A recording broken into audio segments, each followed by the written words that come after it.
यार room number 37 कहाँ है? पूरा हॉस्टल घूम लिया, मिल ही नहीं रहा। क्या ढूंढ रहे हो? लगता है नए हो हॉस्टल में। हाँ, आज ही आया हूँ। सब फ्लोर चेक कर लिए, 3rd, 2nd, लेकिन रूम 37 कहीं नहीं दिखा। ओह, वो रूम बंद है। उसे 4थे फ्लोर पर शिफ्ट किया गया है। ऊपर जाओ, वही मिलेगा। अच्छा, ठीक है, थैंक यू। वैसे एक बात बताऊं, तेरे रूममेट्स थोड़े टेढ़े हैं। रैगिंग से थोड़ा बचकर रहना। ओह, ओके। समीर उसकी बात सुनकर थोड़ा डर गया। पहली बार गांव से बाहर पढ़ने आया था। रैगिंग का नाम सुनते ही दिल में अजीब सी बेचैनी भर गई। वो अपने रूम में पहुंचा। अंदर कोई नहीं था।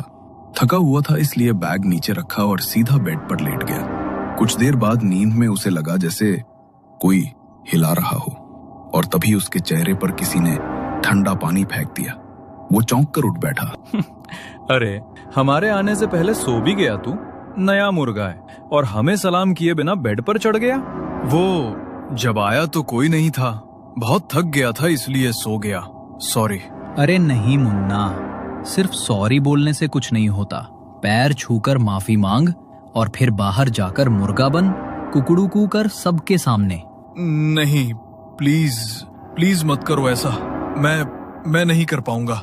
मैं हाथ जोड़ता हूँ, प्लीज मत कराओ ये सब।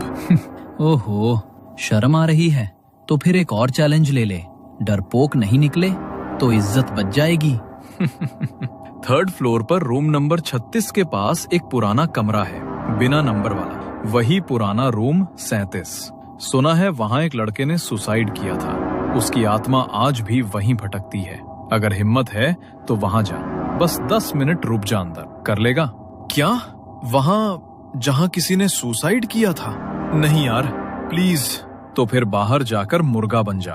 दोनों में से एक चुन, रूम या रैगिंग। अगर दोनों से मना किया तो कल सुबह तक तेरा नाम हॉस्टल से गायब होगा। ठीक है, जाऊंगा। अच्छा बच्चा, तो फिर रात के ठीक 12 बजे जाएगा, अभी नहीं। और हाँ सुन, ये ले रूम की चाबी। बिना चाबी के अंदर कैसे जाएगा? लेकिन अभी मत जाना। असली मजा तो तभी है जब घड़ी रात के ठीक 12 बजाए। समझ गया ना? विक्की और उसके दोस्त हर नए स्टूडेंट के साथ यही करते थे। रैगिंग के नाम पर इतना डराते कि कोई उनके खिलाफ बोलने की हिम्मत नहीं करता था। विक्की ने समीर के फोन में अपना नंबर सेव किया और जाते जाते उसे वो पुरानी रूम की चाबी पकड़ा दी। समय बीता। घड़ी की सुई धीरे धीरे 12 के पास पहुंचने लगी। समीर अपने बिस्तर पर बैठा कांप रहा था। दिल जोर से धड़क रहा था। फिर उसने एक गहरी सांस ली और नीचे 3rd फ्लोर की तरफ चल पड़ा। जैसे ही वो सीढ़ियों से नीचे पहुंचा, उसके फोन पर विक्की की वीडियो कॉल आने लगी। ना चाहते हुए भी समीर ने कॉल उठा ली। अरे वहीं क्या जम गया बे? चल आगे बढ़, दरवाजे तक जा और ताला खोल। हाँ, जा रहा हूँ। समीर ने फोन का बैक कैमरा ऑन किया, धीरे धीरे आगे बढ़ा और पुराने रूम नंबर 37 के सामने जाकर रुका। उसने चाबी ताले में डाली। धातु की चर चर आवाज पूरे कॉरिडोर में गूंज उठी। दरवाजा खुलते ही अंदर से सड़ांध की बदबू का झोंका आया। समीर ने कांपते हुए अपने फोन की टॉर्च ऑन की और तभी वीडियो कॉल अचानक कट हो गई। अरे, ये वीडियो कॉल तो कट हो गई। दोबारा करता हूँ, वरना ये सब बोलेंगे कि मैंने जानबूझकर वीडियो कॉल कट की और सबके सामने रैगिंग करेंगे मेरी। समीर ने उन्हें दोबारा से वीडियो कॉल की, लेकिन कॉल लग ही नहीं रही थी। तभी उसे कमरे में किसी की हलचल महसूस हुई, जैसे कोई अपने दबे हुए कदम बढ़ाते हुए उसी के पास आ रहा हो। कौन है? कौन है यहाँ?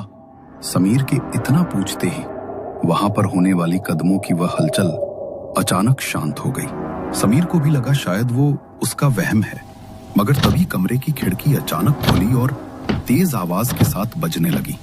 अचानक किसी ने पीछे से समीर का पैर पकड़ा और समीर मुंह के बल जमीन पर गिर पड़ा। उसके माथे से खून बह रहा था। वो घबराता हुआ जल्दी से उठा और दरवाजे की तरफ भागने लगा, पर जैसे ही उसने दरवाजा खोलने की कोशिश की तो दरवाजा मानो जाम हो गया। तभी समीर को अपनी गर्दन पर किसी की गर्म सांसें महसूस हुई। उसके कंधे पर किसी ने अपना हाथ रखा। समीर घबराकर जोर से चिल्लाया और उसने जैसे ही पीछे मुड़कर देखा तो जतिन और राकेश उसके पीछे खड़े थे और उसकी वीडियो बनाते हुए जोर जोर से हंस रहे थे। तू तू तू एक नंबर का फट्टू चंद निकला। देख तो इतना बड़ा होकर भी कैसे डर रहा है। तेरी तो हमने वीडियो बना ली है और अब तेरी ये वीडियो पूरा कॉलेज देखेगा। नहीं, प्लीज प्लीज ऐसा मत करना। देख, ऐसा तो होगा। अब रूल तो सबके लिए एक जैसा ही है ना। रैगिंग तो सब स्टूडेंट्स की होती है। तेरी नहीं हुई तो पुराने वालों के साथ अन्याय हो जाएगा। एक काम कर, इसके कपड़े भी उतार, उसकी भी वीडियो बनाएंगे, फिर असली वीडियो पब्लिश होगी। नहीं, प्लीज नहीं। वे दोनों जबरदस्ती समीर को उसके कपड़े उतारने के लिए परेशान करने लगे, मगर समीर ने उन्हें धक्का देकर वहां से भागकर रूम में जाकर बैठ गया। रूम में विक्की था। उसे देखकर विक्की गुस्से से भर गया। तू भागकर ऊपर आ गया। हमारी एक बात ना मानने का अंजाम तुझे पता है। कितना बड़ा खामियाजा भुगतना पड़ेगा अब तुझे इसका। विक्की समीर की ओर बढ़ ही रहा था कि तभी उन्हें राकेश के चिल्लाने की आवाज आई। उसकी आवाज सुनकर विक्की जल्दी से नीचे की तरफ भागा और देखा कि जतिन उस बंद कमरे के बाहर खड़ा है और राकेश वहां पर नहीं है। राकेश कहाँ है? और तू ऐसे बुत बनकर क्यों खड़ा है? बोल ना, क्यों चिल्ला रहा था राकेश? वो समीर जैसे ही ऊपर भागा तो अंदर किसी के पैरों की आवाज आई। राकेश तो आराम से खड़ा था, कोई और दिख भी नहीं रहा था वहाँ, मगर किसी ने उसे पकड़ा और खिड़की से धक्का दे दिया। क्या?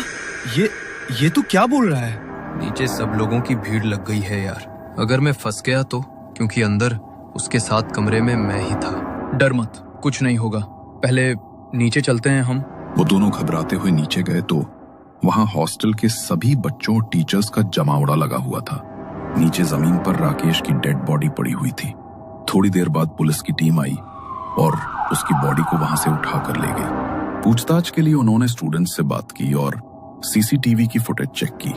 पहले तो उन्हें जतिन पर शक हुआ, मगर जतिन ने जब अपने फोन की वीडियो उन्हें दिखाई तो पुलिस वालों को उसे छोड़ना पड़ा, क्योंकि उसके खिलाफ उन्हें कोई ठोस सबूत नहीं मिला। एक हफ्ता बीत गया। जतिन और विक्की राकेश की मौत के सदमे में थे। बहुत दिनों बाद आज उन्हें नींद आई थी, मगर जैसे ही घड़ी में रात के ठीक 12 बजे उनकी खिड़की पर एक दस्तक हुई। उस आवाज से जतिन की नींद टूट गई। उसने उठकर देखा तो आसपास कोई नहीं था, मगर जैसे ही वो वापस अपने बिस्तर की तरफ जाने लगा, पीछे से उसे किसी का धक्का लगा और उसका सिर सीधा सामने टेबल पर जाकर लगा। उसके माथे से खून निकलने लगा। वो डरता हुआ पीछे की तरफ मुड़ा तो एक भयानक परछाई उसके सामने खड़ी थी, जो उसी की तरफ बढ़ती हुई आ रही थी। डर के मारे जतिन के मुंह से चीख भी नहीं निकल पा रही थी। उस परछाई ने उसे हवा में उठाया और सामने की दीवार की तरफ फेंक दिया। वो दीवार में इतनी जोर से जाकर लगा कि उस आवाज से कमरे में सो रहे विक्की और समीर की नींद टूट गई। समीर ने जल्दी से रूम की लाइट ऑन की तो देखा कि जतिन जमीन पर गिरा हुआ है और सामने की दीवार उसके खून से सनी हुई है। उसे देखकर वो दोनों घबरा गए और उसकी तरफ दौड़े। ये क्या हो गया तुझे जतिन? ये सब किसने किया तेरे साथ? मैं अच्छी तरह जानता हूँ ये सब तूने ही किया है समीर। अगर जतिन को कुछ हुआ तो मैं तुझे छोड़ूंगा नहीं। विक्की ने जतिन को उठाया और हॉस्टल की गाड़ी में उसे जल्दी से अस्पताल लेकर गए। डॉक्टर ने उसके माथे पर सिलाई कर बैंडेज किया, मगर उसकी सिलाई अपने आप खुलने लगी, जैसे कोई जानबूझकर उन्हें उखाड़ रहा हो। जतिन इतने दर्द में था कि उसकी चीखें पूरे अस्पताल में गूंज रही थीं। डॉक्टर, विक्की और समीर जल्दी से उसके पास दौड़े तो उसका पूरा चेहरा खून से भर गया था और वो बड़े ही भयानक तरीके से चिल्ला रहा था। डॉक्टर ने उसे संभालने की कोशिश की, मगर वो अचानक हवा में उठ गया और बहुत तेजी से जमीन पर गिर पड़ा। नीचे गिरते ही उसकी मौत हो गई। किसी को भी अपनी आंखों पर यकीन नहीं हो रहा था कि जतिन के साथ ये सब कैसे हुआ। विक्की सदमे में था, क्योंकि पिछले एक हफ्ते में उसने रहस्यमय ढंग से अपने 2 दोस्तों को खो दिया था। कुछ दिन बाद वो हॉस्टल के अपने कमरे में बैठा था। तभी समीर कमरे में आया और अंदर आते ही विक्की उस पर झपटा। मुझे अच्छी तरह पता है ये सब तूने किया है। बोल ना साले, तूने ही किया है ना? तू यहाँ आया है तभी से ये सब हो रहा है। मेरे 2 दोस्त मारे गए, मैं तुझे छोड़ूंगा नहीं, मार डालूंगा मैं तुझे। विक्की ने दोनों हाथों से समीर की गर्दन दबानी शुरू कर दी, मगर समीर के चेहरे के भाव देखकर विक्की का दिल बैठ गया, क्योंकि समीर के चेहरे पर एक भयानक मुस्कान थी और उसकी आंखों से खून टपक रहा था। डर के मारे समीर की गर्दन से विक्की के हाथ की पकड़ छूट गई और वो अपने कदम पीछे हटाने लगा। अभी तो बस उन दोनों की जान गई है, लेकिन तेरा मरना तो अभी बाकी है। जब तक मैं तुझे नहीं मार लूंगा तब तक मेरा बदला पूरा नहीं होगा। बदला? कैसा बदला? तुम्हारा दिमाग तो खराब तो नहीं हो गया है समीर? तुम ये कैसी बातें कर रहे हो? किस बात का बदला लेना चाहते हो तुम मुझसे? बदला याद करो 11 सितंबर की रात तुमने क्या किया था? भूल गए हो? या मैं याद दिला दूं? समीर ने जैसे ही 11 सितंबर का नाम लिया तो विकी की आंखों के सामने मानो एक फ्लैशबैक चल पड़ा। तुम लोग प्लीज मुझे परेशान करना बंद कर दो। मेरी वो वीडियो डिलीट कर दो, वरना मैं इस खिड़की से कूद जाऊंगा। अरे तो कूद जाना, तेरे कूदने से हमें क्या मतलब? तू चाहे जी या मर, इससे हमें कोई लेना देना नहीं है। वीडियो तो डिलीट नहीं करेंगे, कूदना है तो कूद जा। नवीन खिड़की के पास खड़ा था। वो तीनों उसे डराने के लिए जबरदस्ती उसे पुश करने लगे, मगर मजाक में नवीन का पैर सच में फिसल गया और वो सीधा वहां से नीचे गिर गया। गिरते ही मौके पर उसकी मौत हो गई और वो तीनों वहां से भाग गए। नवीन का उसके बड़े भाई समीर के अलावा इस दुनिया में कोई नहीं था। जब उसके भाई को ये बात पता लगी तो वो बुरी तरह टूट गया। नवीन बहुत बार अपने भाई को उन तीनों के बारे में बताता था। समीर उसे वहां से वापस लाना ही चाहता था, मगर इससे पहले वो उसे वहां से लेकर आता, उससे पहले ही वो चल बसा। तू चिंता मत कर मेरे भाई, तेरा बदला तो मैं लेकर ही रहूंगा। मैं अच्छी तरह जानता हूँ उन तीनों ने ही तेरे साथ ये सब किया है। मैं उन्हें छोड़ूंगा नहीं। समीर ने अपने आंसू पोंछे और एक पुराने बुक स्टोर से वो किताब लेकर आया। उसने किताब का एक पन्ना खोला जिस पर घुल लिखा हुआ था और उसके भीतर घुल को जागृत करने के मंत्र और विधियां लिखी हुई थीं।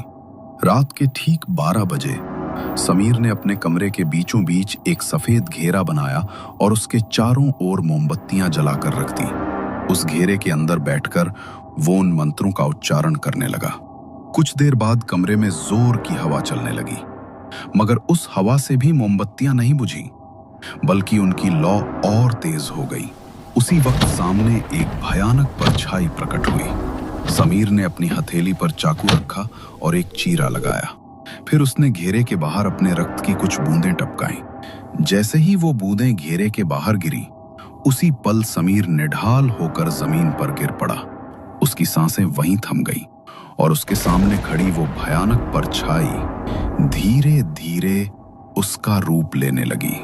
विकी के सामने खड़ा समीर अब समीर में ही था, बल्कि वो उसी भयानक परछाई में बदल चुका था। समीर ने घुल को अपने भाई की मौत का बदला लेने के लिए जागृत किया था और जिस समय उसने उसे अपने रक्त की बूंद भेंट की, उसी समय घुल उसकी आत्मा को अपने साथ ले गया था और उसका रूप लेकर उन तीनों से उसके भाई की मौत का बदला लेने आया था। उसने फिर से समीर का रूप लिया और विक्की की गर्दन को एक झटके में मरोड़ दिया। विक्की जोर से चीखा और जमीन पर गिर पड़ा। राकेश और जतिन के बाद आज विक्की भी जा चुका था और घुल से किया हुआ समीर का सौदा भी अब पूरा हो गया था। घुल अब वापस उसी किताब के अंदर बंद हो चुका है और किसी और का बदला पूरा करने के लिए अब वो किसी का इंतजार कर रहा है।